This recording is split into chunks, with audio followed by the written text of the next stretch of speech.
We can build machines which can do math for us. We can build machines which will make music for us. Machines can become everything that you are, can do everything that you can do. Only thing is that which is that indescribable force which makes everything happen, that will not happen in a machine.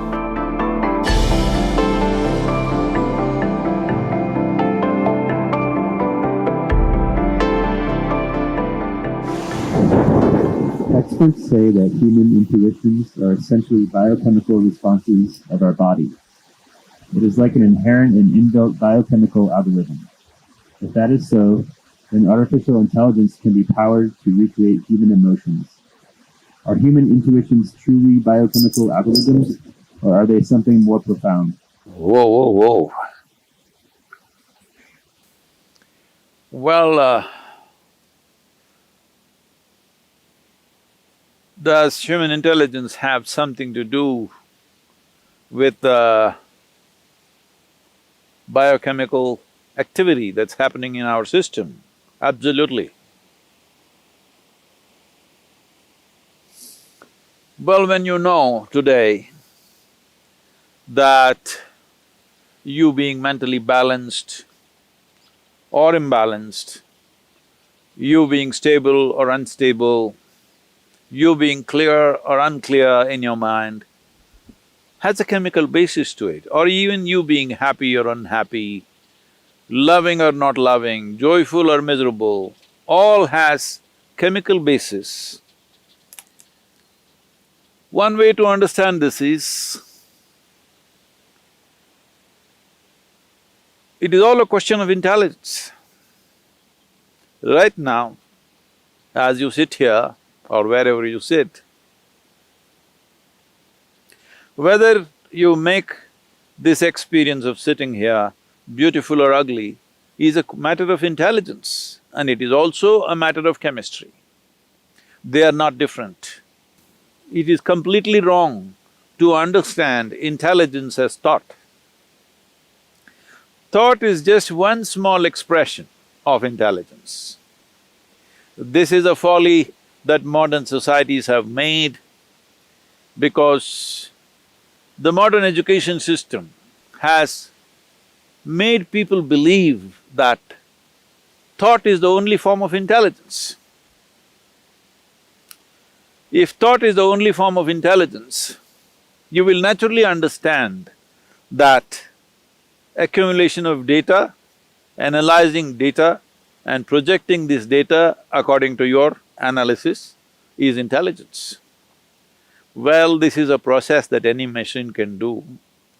This you're beginning to understand now, that even the most complex thought that you think is phenomenal, today your computer can do it without effort.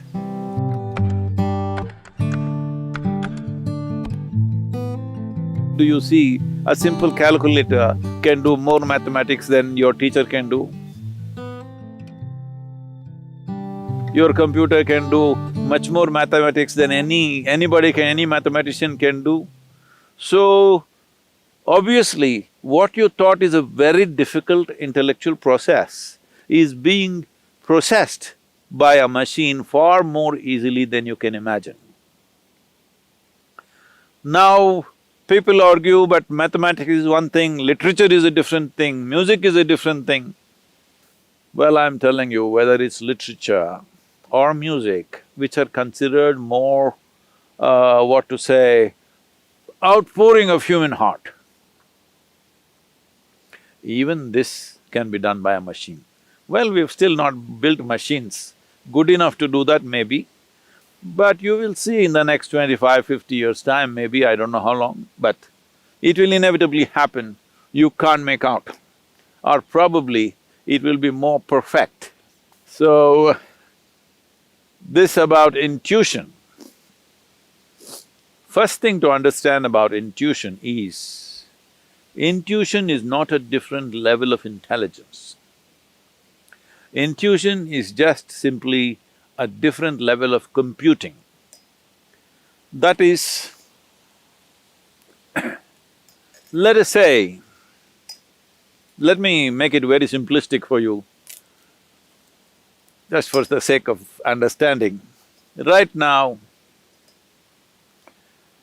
let's say you had a child or you had an infant who has grown up just inside a room, never seen outside.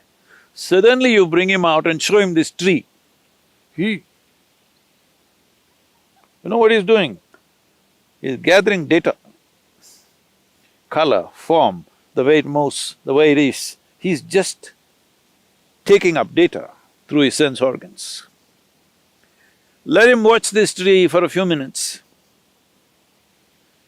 Let's say he has grown up after some time and you ask him to, let's say, depict a tree, most probably he will depict it nearly 90% right. But now the process of assimilating the tree in his mind is not logical. He is not saying the leaf is 5 centimeters by 7 centimeters, the color is this kind of green, which is a combination of that, that and that. No, there is no logical assimilation, it's intuitive, simply just like that.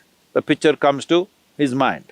Because all the data is there, processed, and jumps all the steps of 1, 2, 3, 4 and just gets there. So intuition is just that your computing is in such a way that you don't go through the logical process every time. So intuitive means your computing is skipping the logical steps and arriving at the answer, which is definitely a more sensible way to conduct your life. Is this just a biochemical algorithm? Well, I would say 100% yes. So, when we say biochemical algorithm, it is in a constant flux, you can set it the way you want. By genetics, by culture, by external influences, it's set one way. But if you are conscious, you can set it in another way. So is it just biochemical algorithms? When you say it is just, you are thinking that, am I just a mechanical process? Well, there is a mechanism. The question is whether this mechanism is conducted consciously or not. Right now, there is an intellect, there is an intuitive dimension, and there are deeper levels of intelligence, which is the basis of the making of the creation itself, the very source of creation. That intelligence is also embedded within you. The question is only at what level of access are you? Hey, everybody has an arm like this, all right? Now, can everybody use their arm the same way? No. Different people use it different ways. Somebody is a ball player, he uses it one way. Somebody is a writer, he uses it another way. Somebody is an artist, he uses it another way. Somebody is a yogi, he uses it another way because you have figured out certain aspects of life, somebody else has figured out another aspect of life. Depending upon how you apply yourself, accordingly, your biochemical algorithm is constantly changing. It is not a set process. Well, there are certain settings, because otherwise you won't have a starting place. Like I already said, genetics, cultural influences, Samskriti, that is generations of learning that's happened within you. All these things put together, there is a certain algorithm, but it is not set, it is fluid. You can change it every moment of your life. So your intuition, what kind of intuition do you have? People are just doing guesswork all the time and thinking it's intuition. No, if you want to develop intuition, first thing is, you must learn how to simply sit here, fully alert and not thinking about anything. Somebody was asking me, Sadhguru, when you're riding, what are you thinking about? Why the hell am I thinking about anything? I'm just riding. That's why I'm still alive because the kind of risks that I've taken on two wheels. I'm still alive because I don't think a damn thing. If you know how to simply sit here, alert but unthinking, oh, how is that possible? I'm asking, how is it possible for you to think when so much is happening out here? If you pay attention, you will not think.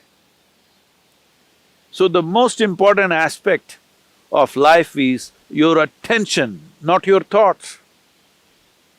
This is what a child who saw the tree for the first time did. Attention.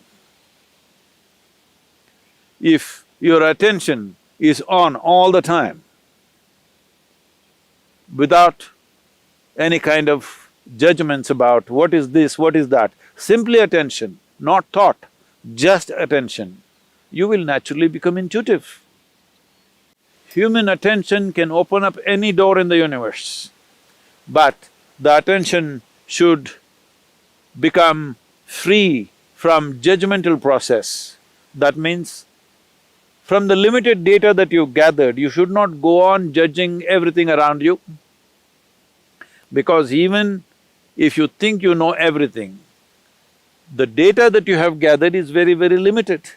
If you observe this tree for one whole year, the entire process of it dropping leaves and putting back new leaves and everything, still I'm telling you, you do not even know a small percentage of what the tree is. If you want to understand the biochemical algorithm of that tree, we do not know how long it will take for you to grasp that. So this is a much, much more complex mechanism than the tree. So definitely this, if you spend a lifetime paying attention to this, still what you know is very little. But if as you become more and more conscious, you determine the biochemical algorithms. That means you determine the nature of the experience. But now the question was, can we build machines like this? Yes, we can. As we can build machines which can do math for us, we can build machines which will write stories for us, we can build machines which will make music for us, we can build machines which are intuitive in nature. So, this is a very valid question. This is a question that needs to be looked at more profoundly than just talking about intuition or emotion. It needs to be looked at as a life process, because life process is such, there is no separation between intelligence, intuition, thought, beat of the heart, function of the liver, function of the kidney, or what the spleen is doing, what the brain is doing, there is no differentiation. It is one seamless function. To grasp it that way is most important. Only then you will know life, only then you will experience life to its fullest. Only then you will find that you will be speechless about life because there is no word. What is there? Is there a word? Is there a vocabulary to describe a phenomena like this? There is no word to describe what is life, what is it about. There is no conclusion. When there is no word, there is no conclusion. When there is no conclusion, there is no death. This is the way of liberation. I know you asked a simple question about whether machines can become like this or not. Machines can become everything that you are, can do everything that you can do, probably better than you. As you know, they are doing things better than you. Only thing is, they cannot become consciousness. Well, some people are saying we will build consciousness into a machine. That's not going to happen, because that's life. What you call as consciousness is the essence